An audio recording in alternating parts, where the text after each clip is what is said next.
الحمد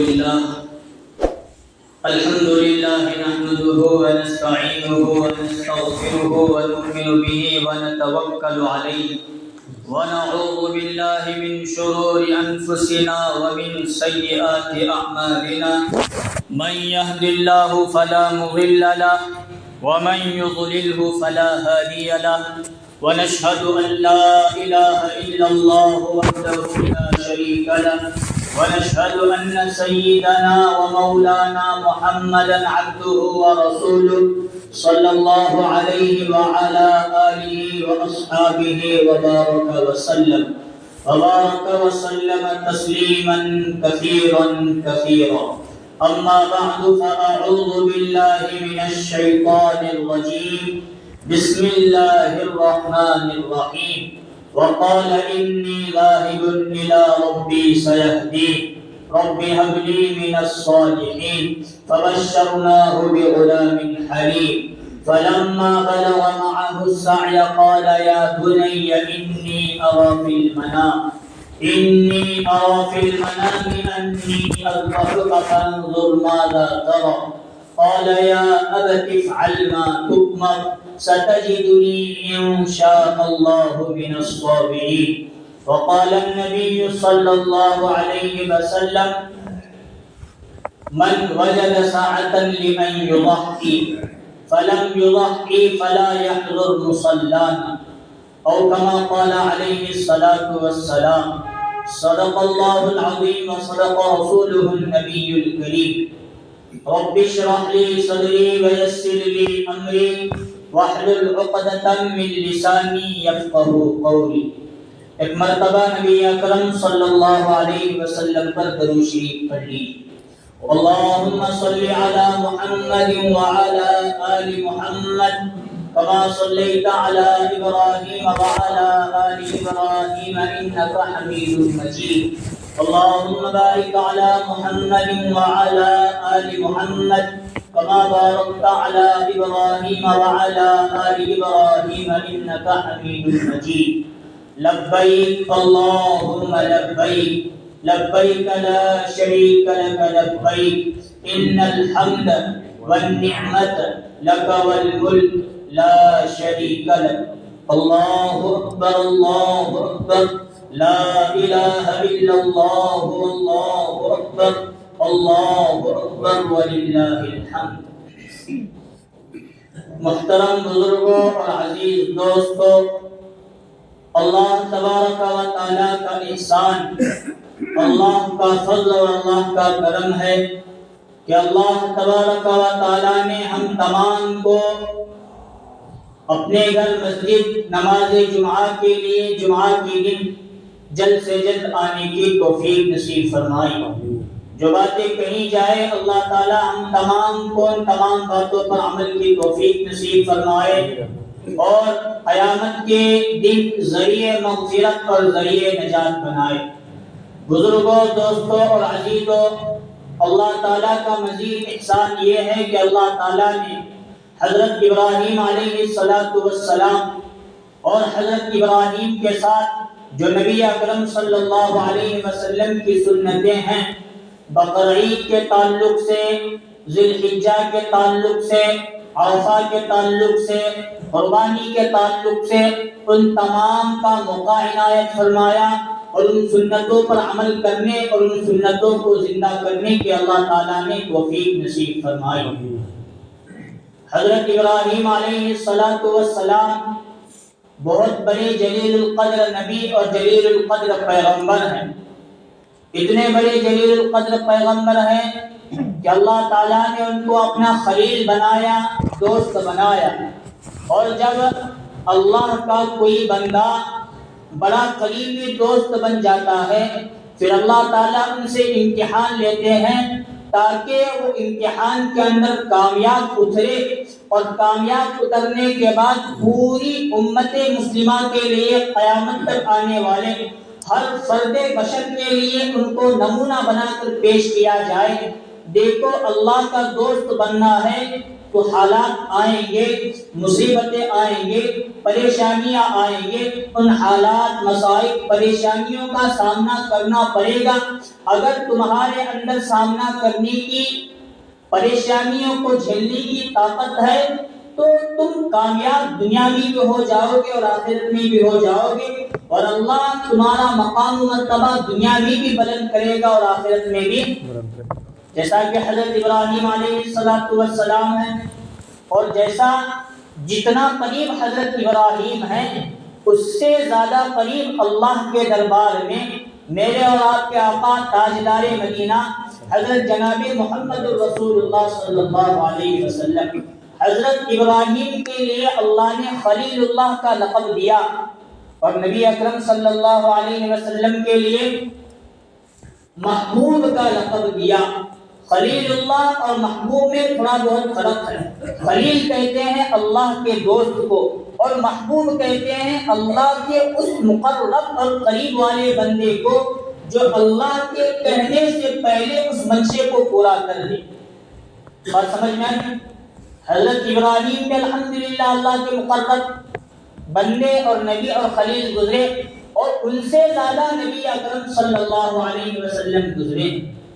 اب دونوں کو ملا کر رسول اللہ صلی اللہ علیہ وسلم پر ذی الحجہ کی کچھ اہم عبادتیں جو اکثر سنت حضور کی بھی ہیں، اور حضور نے اپنے باپ حضرت ابراہیم خلیل اللہ علیہ السلام کی قربانیوں کو، ان کی سنتوں کو زندہ رکھا اور امت کو بتایا کہ سنت حضرت ابراہیم کے بھی ہیں، میں بھی عمل کر رہا ہوں، اور دوسرا یہ کہ وہ سنتیں میری بھی ہیں۔ ایسا نہیں کہ فقط حضرت ابراہیم کے ہیں، کرو نہ کرو تمہیں اختیار دیا جائے گا، نہیں، یہ حضرت ابراہیم کی بھی سنتیں، یہ حضرت ابراہیم کی بھی عبادتیں یہ حضرت ابراہیم نے بھی ادا کیے ہیں، اور ان کی سنتوں کو زندہ کرتے ہوئے میں نبی آخر الزماں محمد الرسول اللہ صلی اللہ علیہ وسلم اس پر عمل کر رہا ہوں۔ تو اب امت کے لیے دو نبیوں کی سنتوں کو زندہ کر کے ثواب زیادہ سے زیادہ حاصل کرنا یہ ہمارے لیے بہت آسان ہے۔ خیر، باتیں بہت ادھر ادھر آتی چلی جائیں گی۔ قربانی کا جو عبادت، جو سنت اللہ تعالیٰ نے ہمیں دی ہے، ہر زمانے میں الگ الگ طریقے سے ہوا کرتی تھی، لیکن جب حضرت ابراہیم علیہ السلام دنیا میں تشریف لائے، پھر الگ الگ وقتوں میں اللہ تعالیٰ نے ان سے الگ الگ مقامات پر الگ الگ وقتوں میں ان کا امتحان لیا۔ ان امتحان میں حضرت ابراہیم کامیاب ہوئے، کامیاب بھی نہیں، کامیاب کے اوپر کامیاب ہو کر انہوں نے اللہ کو راضی کر کے دکھایا۔ جیسا کہ میں نے کہا، جو بندہ جتنا اللہ کے قریب ہوگا اللہ آزمائیں گے تاکہ ان کی شخصیت نکھرے اور نکل کر پورے لوگوں کے سامنے آ جائے۔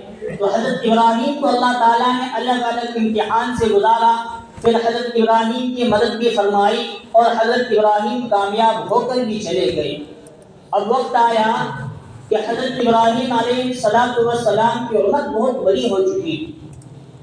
پہلی بیوی حضرت سارہ سے نکاح ہوا، لمبا چوڑا عرصہ گزر گیا، کوئی اولاد نہیں ہوئی، اور اولاد نہ ہونے پر انبیاء کو بھی ملال ہوتا ہے، وہ اللہ سے دعا مانگتے ہیں، اولیاء کو بھی ہوتا ہے، اسی طرح عام لوگوں کو اولاد نہ ہونے پر غم و ملال ہونا ایک فطری چیز ہے۔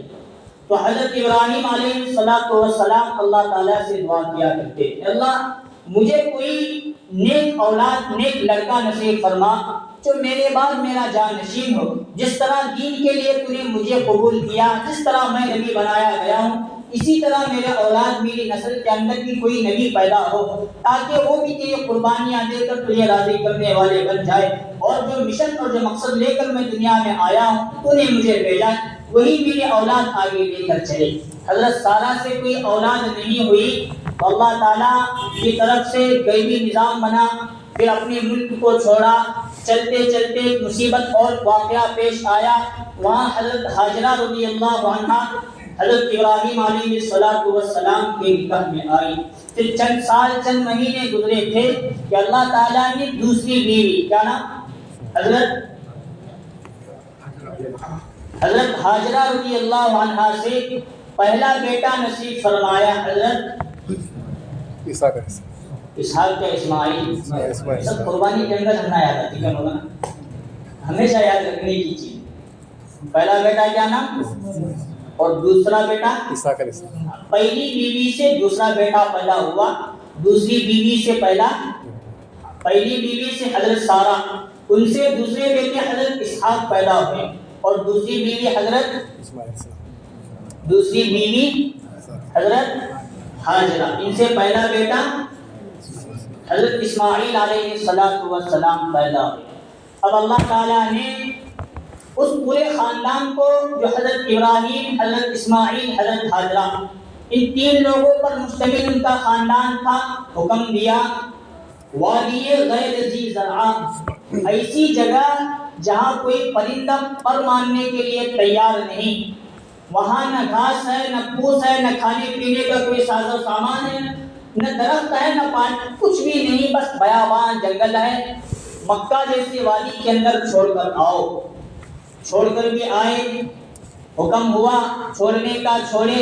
پھر ایک لمبی مدت گزرنے کے بعد پھر ہجرت کرنے کا حکم ہوا. اسی جگہ جا کر حضرت ابراہیم علیہ السلام اپنے خاندان کے ساتھ بسے. اب دوسرا حکم ہوا اللہ کا گھر تعمیر کرو. حضرت ابراہیم نے حضرت اسماعیل علیہ السلام کو لے کر وہ بھی کیا. اب بعد میں یا پہلے کعبہ کی تعمیر سے پہلے اب حضرت ابراہیم علیہ السلام نے خواب دیکھا. خواب میں ایک فرشتہ کہہ رہا ہے ابراہیم خلیل اللہ کے نام پر اپنی محبوب چیز قربانی کرو.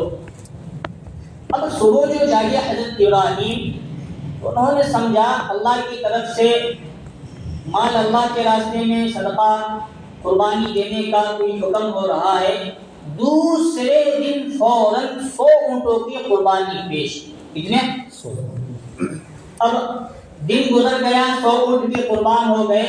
پھر رات میں سوئے ہیں. یہ ذی الحجہ کی 7 تاریخ، 8 تاریخ، پھر 9 تاریخ، مسلسل 3 دن خواب گزرتے گئے.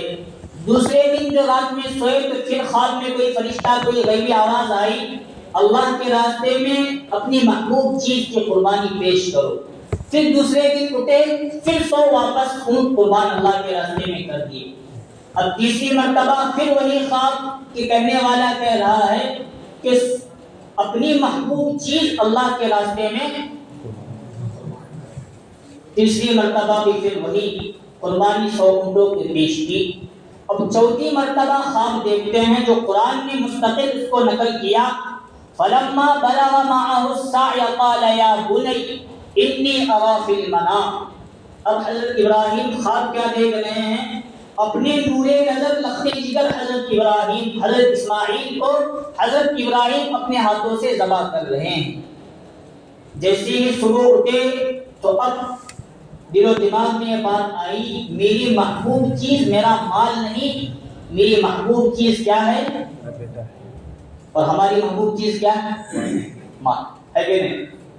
ہمیں ایک بکرا ذبح کرنے کے اوپر نیچے ہونے کو تیار ہے کہ نہیں؟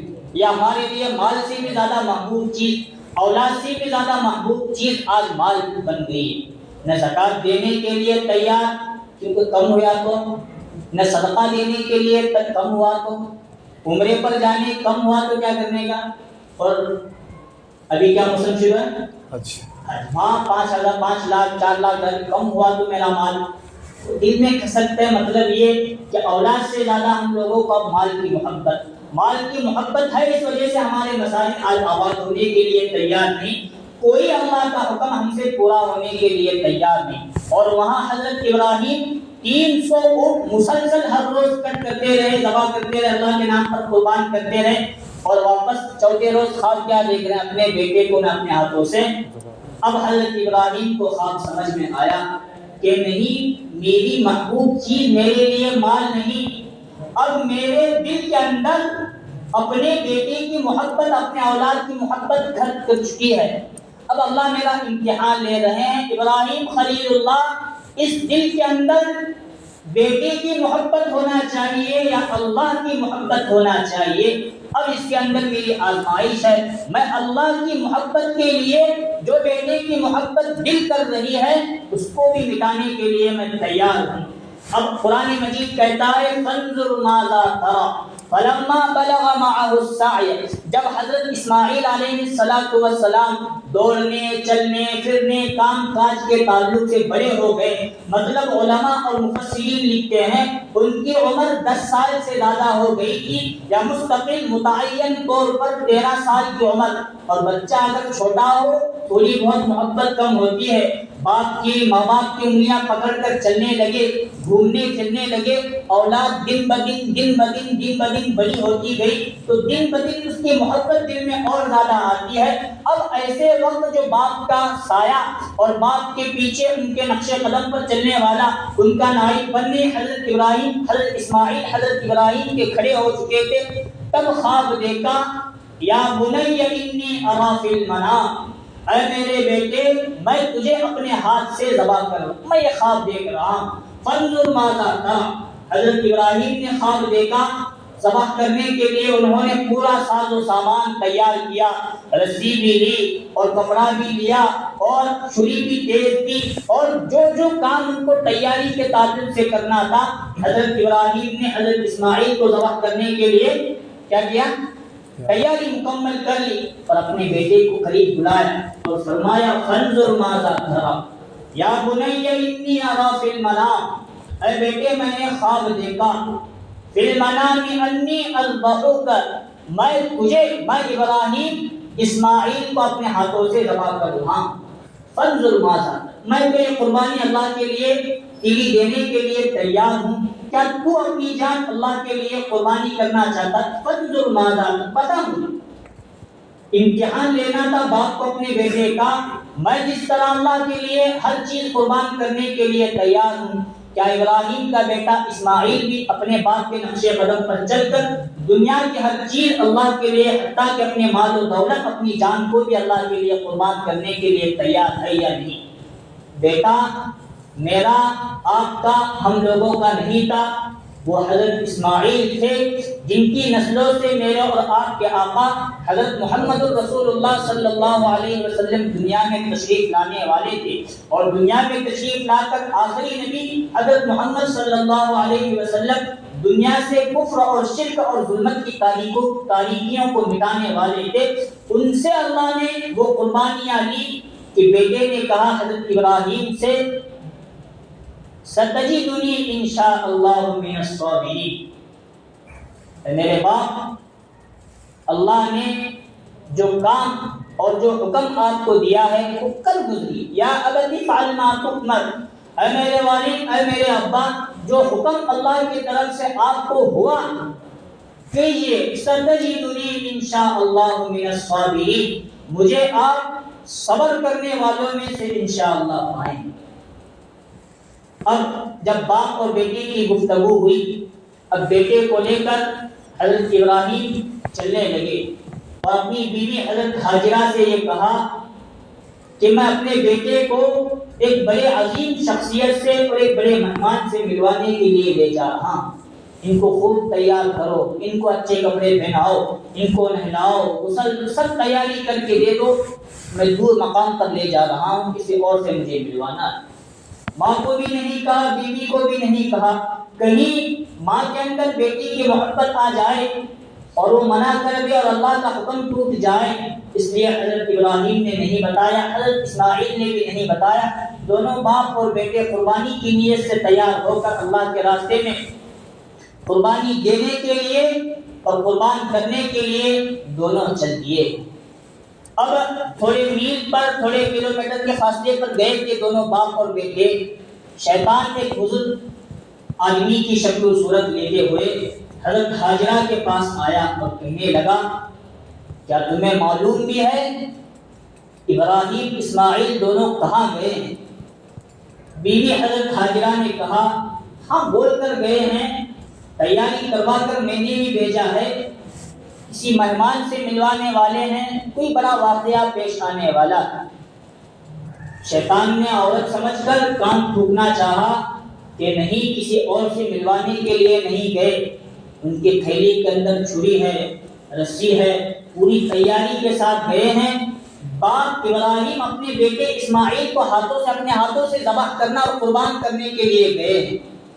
حضرت ہاجرہ رضی اللہ عنہا رونے لگی، ابراہیم اسماعیل کو اللہ کے نام پر ذبح کرنے جا رہے ہو اور بیوی ہاجرہ کو نہیں بتایا، اگر مجھے بھی بتاتے تو میں اللہ کے نام پر اسماعیل ایک کیا کوئی اور اسماعیل ہوتے تو آپ ہی کے ہاتھوں سے ان کو اللہ کے لیے ذبح کروانے کے لیے میں بھی آپ کے ساتھ آ جاتا۔ شیطان نے سمجھا یہاں میرا کام، اور اسی وقت حضرت ہاجرہ نے، کہتے ہیں تاریخی روایات الگ الگ ہیں، 7 کنکریاں اٹھائی اور شیطان پر مار دی، شیطان مردود وہاں سے دھتکار کر چلا گیا۔ یہ ادا اللہ تعالیٰ کو اتنی پسند آئی کہ اس ادا کو بھی حاجیوں کے لیے رمی جماعت یعنی شیطان کو کنکریاں مارنا، یہ اللہ تعالیٰ نے قیامت تک کے لیے حاجیوں کے لیے ضروری قرار دیا۔ آگے چلے ہیں، شیطان بیٹے کے پاس آیا، حضرت اسماعیل کے پاس آ کر کہنے لگا، تجھے معلوم بھی ہے باپ ابراہیم تیرے ساتھ آج کیا کرنے والا ہے؟ شیطان نے کہا جو اللہ کا حکم ہے، حضرت اسماعیل نے کہا جو اللہ کا حکم ہے اس حکم کو میرے باپ ابراہیم پورا کرنے والے ہیں۔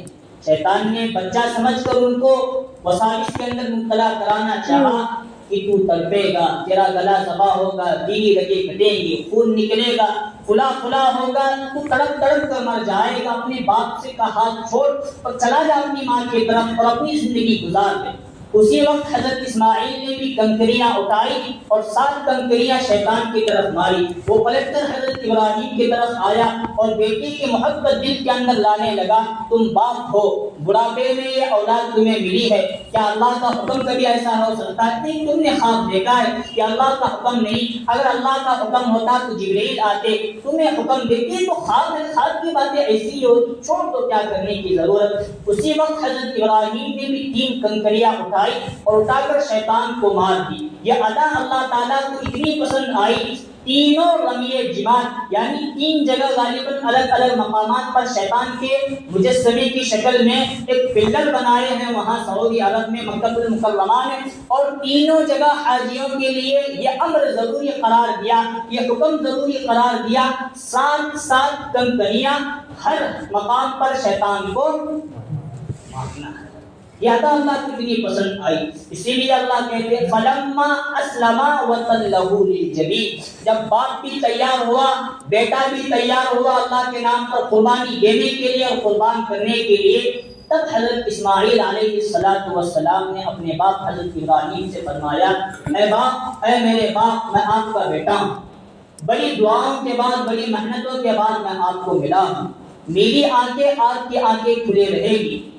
تو دونوں کی نگاہ آپس میں ٹکرانے کی وجہ سے محبت دونوں میں جاگے گی، اور اللہ کے حکم میں تھوڑا بہت بھی اگر حکم میں تذبذب آ جائے اور ہمارے اندر باپ اور بیٹی کی محبت آ جائے اور اللہ کے حکم کو ہم پورا کرنے میں آگے پیچھے ہو جائے تو یہاں اللہ کی ناراضگی ہو سکتی ہے۔ جو کام ہم اللہ کے لیے، اللہ کو راضی کرنے کے لیے کر رہے ہیں، محبت کے جاگنے کی وجہ سے اس کام میں آگے پیچھے ہو سکتا ہے، کہیں اللہ ہمارے اس ادا سے، ہمارے اس تھوڑے بہت وسوسے کے اندر آنے کی وجہ سے ناراض ہو کر ہمیں دھتکار دے، یہ مجھے بھی منظور نہیں۔ اس لیے آپ اپنے آنکھوں پر کالی پٹی باندھیے اور میرے آنکھوں پر پٹی باندھیے اور مجھے آسمان کے بل لٹا کر سیدھا نبوت کا زور چھری پر لگا کر مجھے اللہ کے نام پر قربان کر دیے۔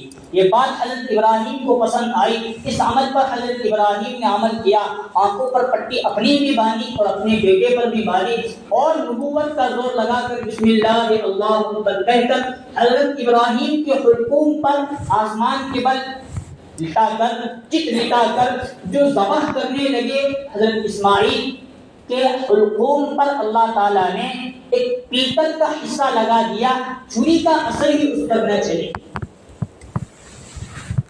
قرآن آگے کہتا ہے وَتَلَّهُ لِلْجَبِينِ، جب باپ نے محنت کی، اسماعیل علیہ السلام کے قربان ہونے کے لیے تیار ہیں اور دونوں کا چہرہ ایک دوسرے سے ملنے کے لیے چھری بھی چلنے کے لیے تیار نہیں، تو حضرت ابراہیم نے سمجھا باپ بیٹے کا چہرہ میری طرف پشت کرتا ہوں اور زمین پر لٹا دیتا ہوں چہرے کے بل الٹا، اب نبوت کا زور لگاتا ہوں، شاید اس طرح ذبح ہو جائے گا، قربان ہو جائے گا اللہ کے راستے۔ وَتَلَّهُ لِلْجَبِينِ، پیشانی کے بل، رخسار کے بل الٹا لٹایا، پھر جو قربان کرنے لگے، پھر بھی حضرت اسماعیل قربان ہونے کے لیے، بس یہاں تک اللہ کا حکم تھا۔ آگے اللہ کی طرف سے آواز آئی وَنَادَيْنَاهُ أَن يَا إِبْرَاهِيمُ قَدْ صَدَّقْتَ الرُّؤْيَا، اللہ تعالیٰ نے حکم دیا، اللہ کی طرف سے آواز آئی اے حضرت ابراہیم قَدْ صَدَّقْتَ الرُّؤْيَا، جو خواب آپ نے دیکھا تھا وہ خواب آپ نے، خواب حضرت ابراہیم نے کیا دیکھا تھا؟ میں اپنے بیٹے کو ذبح، بولو پیچھے والے، کیا کر رہا ہوں، کر چکا ہوں نہیں، کر چکا تو کر ہی چکے ہوتے ہیں، لیکن خواب اللہ نے کیا دکھایا؟ کر رہا ہوں، ابھی پورا کیا بھی نہیں۔ گویا ایک بات حضرت ابراہیم کے لیے یہاں چھپا کر اللہ نے رکھی تھی، آپ کو ذبح کرنے کی پوری تیاری کرنا، لیکن میں بیٹے اسماعیل کو ذبح ہونے نہیں دوں۔ یہاں ایک پوائنٹ کی بات ہے ہمارے لیے بھی، جب اتنا سارا دیکھنے کے بعد باپ تیار ہو رہا ہے، تو آج ہم اپنا مال، حالانکہ ثواب واپس ہونا ملنے والا، پلٹ کر گوشت بھی کسے ملنے والا، میں واقعے کو مختصر کر دیتا ہوں، پھر انشاءاللہ کل وقت ملا تو بیان کرنے کی کوشش کریں گے، وقت بھی مکمل ہوا۔ بیٹا بڑی مدت کے بعد ملا تھا، خواب دیکھنے پر حضرت ابراہیم کیا کرنے لگے؟ ذبح، اور وہاں تک پہنچ بھی گئے، اور وہ ہمیں قربانی کرے تو گوشت کسے ملتا؟ اللہ کا، بولو کسے ملتا ہے؟ ہمارے تارا لال قلعے ہونے والے ہیں شہر کے نہیں، پھر بھی ہم لوگ قربانی نہ کریں، تو ایک بات سمجھنے کی، اس لیے اس سے پہلے بھی کئی جمعہ میں کہا جو صاحب نصاب ہیں ان پر قربانی واجب نہ کرے، بہت بڑے گنہگار۔ حضرات صحابہ اکرام رضوان اللہ تعالی علیہم اجمعین کو اللہ تعالیٰ جزائے خیر نصیب فرمائے، الگ الگ مقامات پر انہوں نے سوال کیا، رسول اللہ صلی اللہ علیہ وسلم نے فرمایا سنت ابیکم ابراہیم، قربانی کی فضیلت نبی اکرم صلی اللہ علیہ وسلم نے صحابہ کے سامنے بیان کی، تو صحابہ نے سوال ما هذه الاضاحی، اے اللہ کے رسول یہ قربانی کیا چیز ہے؟ حضور نے فرمایا سنت ابیکم ابراہیم، یہ تمہارے باپ حضرت ابراہیم علیہ السلام کی سنت۔ یہاں تک حضرت صحابہ چپ نہیں بیٹھے، آگے انہوں نے سوال کیا اس پر ہمیں کیا ملے گا؟ حضور صلی اللہ علیہ وسلم نے فرمایا لِكُلِّ شَعْرَةٍ حَسَنَةٍ، جانور کے کھال کے اوپر جتنے بھی بال ہیں، ہر بال کے بدلے اللہ تعالیٰ ایک ایک نیکیاں تمہیں، کتنے ہیں آج تک کسی نے گنا؟ بکرا جتنے بھی بھی آ رہا ہے وہ بال کی نیکیاں ہم گننا چاہیں تو پیسے کم پڑ جائیں گے، نیکیاں بہت ہو جائیں گے۔ آگے صحابہ نے پوچھا اے اللہ کے رسول بکرا چھوڑ کر، دمبا چھوڑ کر اور بھی ہم بڑے جانور کی قربانی کرتے ہیں، ان پر تو ہمیں بال نظر نہیں آتے، ان کا کیا؟ وَالصُّوفُ فِيهَا يَا رسول اللہ، حضور نے فرمایا ہر صوف یعنی ہر بال کے بدلے یہاں بھی، جیسے بڑا جو جانور ہوتا ہے اونٹ ہو یا اور سمجھ لو، اس پر بال نظر نہیں آتے، رہتے ہیں بال نظر، لیکن ہر جانور کو جیسے ہمارے یہاں جسم میں بال اگنے کی جگہ سوراخ وغیرہ رہتے ہیں، تو اس کو سمجھ لیجیے سوپ کی مثال حضور نے دی، جن جن جگہوں پر بال اگ سکتے ہیں جانور پر، ان سوراخ کے بدلے یا اگ چکے ہیں تو ان کے بدلے بھی اللہ تعالیٰ تمہیں ہر ایک کے بدلے ایک ایک نیکیاں، اتنے پر بس نہیں، حضور نے آگے فرمایا من وجد ساعة لأن يضحي، جو شخص حیثیت رکھتا ہو قربانی کرنے کا، فلم یضحی، پھر بھی قربانی نہیں کر رہا، فلا یحضر مصلانا، وہ ہمارے عیدگاہ میں نہ آنے کی پرمیشن حضور دے دیے، اس سے بڑا دھکا ہوگا ہم سے زیادہ کون ہو سکتا؟ اس لیے قربانی ہر صاحب نصاب پر واجب ہے، کرنا بہت ضروری۔ آگے علماء نے یہاں تک لکھا اگر کوئی شخص قربانی کی کتنے دن رہتے ہیں؟ 4 دن، 10ویں عید کا دن، 11ویں اور 3 دن، بالغی کی مغرب سے غروب آفتاب سے پہلے بھی اگر کسی شخص کے پاس اتنا مال آیا جس پر وہ واجب جو مالدار کہلا سکتا ہے، جس سارے 52 تولہ چاندی 50,000 40,000 میں کسی کے پاس آیا، اب بھی اس پر قربانی واجب، چلو وقت نہیں تھا، لے سکتے نہیں تھے، جانور ذبح نہیں کر سکتے تھے، قربانی نہیں ہو سکتے تھے، تو ان 3 دنوں میں سے جو کوئی بندہ مالدار ہوا پھر بھی قربانی نہیں کیا، گویا حضور کی طرف سے بد دعا کا مستحق ہوا۔ آگے علماء یہ بیان فرماتے ہیں، اس کا حل گویا علماء بیان فرما رہے ہیں، تمہارے اندر قربانی کرنے کی طاقت تھی نہیں کی، لیکن دن چلے گئے، تمہارے پاس مال ہے، اتنی قربانی کا جانور آ سکتا ہے، یا جتنا حصہ ایک کا نکل سکتا ہے، وہ اگر کوشش کرنے کے باوجود بھی میسر نہ آیا جانور، تو ان دنوں کے بعد 3 دن گزرنے کے بعد چوتھے دن مغرب وغیرہ میں ان پیسوں کو صدقہ کر لے، اپنے لیے اس کا استعمال جائز۔ حالانکہ قربانی کا جانور گوشت خود بھی پورا کھا سکتے ہیں، پورا بھی تقسیم کر سکتے ہیں، مسائل بھی بہت سارے ہیں، میں مختصر کرتا ہوں۔ بس قربانی یہ اللہ کے لیے کرنا ہے، دکھاوا، نام و نمود، شہرت، ریا کے لیے نہیں۔ جیسے میں بڑا بکرا لایا، تو بڑا بکرا، ایسا چلتا ہے، اسی طرح تصویر ماننے کا، اس لیے ان چیزوں سے پرہیز کیجیے، اپنی قربانی اللہ کے لیے، اللہ کے نام پر ہمیں پیش کریں گے انشاءاللہ۔ اس کے علاوہ بہت سارے احتیاطی مسائل، جیسے ذبح کرتے وقت آسرا کرنا، کھلے عام ذبح نہیں، حالات فی الحال ذرا مناسب بھی نہیں، اور مناسب کرنا بھی ہمارے لیے اس طرح اچھا بھی نہیں، اس سے آسرا کیجیے۔ اور جو خون وغیرہ ہے کسی افراد کے اندر جمع کر کے کسی دور مقام پر، اسی طرح اندر کا جو کلاجت وغیرہ ہے اسے بھی جمع کر کے دور پھینکنے کی کوشش کریں، ایسا نہیں گٹر ہمارا اچھا ہے میرے گھر کے سامنے ہے تو ذبح کر کے خون بھی بہایا، اور اسی طرح وہ مجھے وغیرہ کے اندر جو چیزیں رہتی ہیں اسی طرح بہایا، اور آگے کا مرحلہ یہ کہ سب پورے گاؤں کو بانٹنے کا سلسلہ نہیں۔ ابھی لوگ سمجھدار ہو چکے ہیں مسئلے مسائل، نہیں تو پہلے قربانی کرے دور دور جانا پڑتا تھا، گواں ہاں ہمارے رشتے دار ہیں، نہیں کہ تو انہیں ناراض ہوئیں گے، سب سمجھدار الحمدللہ ہو چکے ہیں۔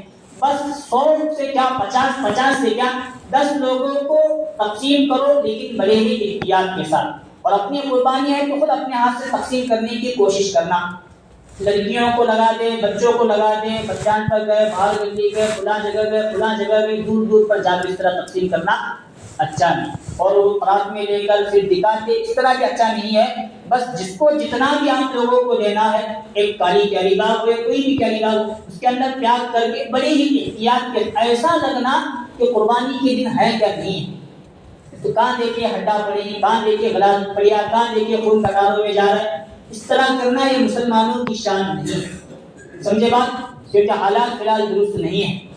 ہم آ بھی کرتے ہیں تو ہو جاتے ہیں بدنام، وہ قتل بھی کرتے ہیں تو شعر و شاعری کی شاعری جی ہاں کون بولے گا، ہم آ بھی کرتے ہیں تو ہو جاتے ہیں بدنام، وہ قتل بھی کرتے ہیں تو چرچا نہیں ہوتا۔